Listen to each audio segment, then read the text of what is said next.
પાંદેસરા વિસ્તારમાં ગેરેજ ચલાવતા એક યુવક પર 5 થી 6 જેટલા શખ્સોએ પડીકાનો ધંધો કોણ ચલાવે છે એવો સવાલ કરીને પહેલા ગાળો આપી પછી તમાચા ઝીકી અને છેલ્લે ચપ્પા વડે હુમલો કર્યો હતો. સમગ્ર ઘટના સીસીટીવી કેમેરામાં સ્પષ્ટ રીતે કેદ થઈ ગઈ છે. હુમલામાં ઈજાગ્રસ્ત થયેલ ગેરેજ માલિકે પાંદેસરા પોલીસ સ્ટેશનમાં ફરિયાદ નોંધાવી હતી.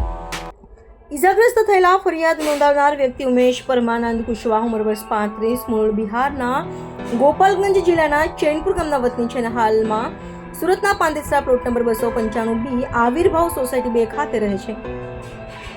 તેઓ ગેરેજ ચલાવવાનો ધંધો કરે છે. તારીખ 22 એપ્રિલ 2025 ના રોજ સાંજના લગભગ 5:30 વાગે ઉમેશ પોતાના ગેરેજ પર કામ કરી રહ્યા હતા ત્યારે સૂરજ ઉર્ફે દદ્દુ માનસિંગ નામના શખ્સે 2 સાથીઓ સાથે આવી ઉગ્ર પ્રશ્ન પૂછ્યો કે પડીકાનો ધંધો કોણ ચલાવે છે.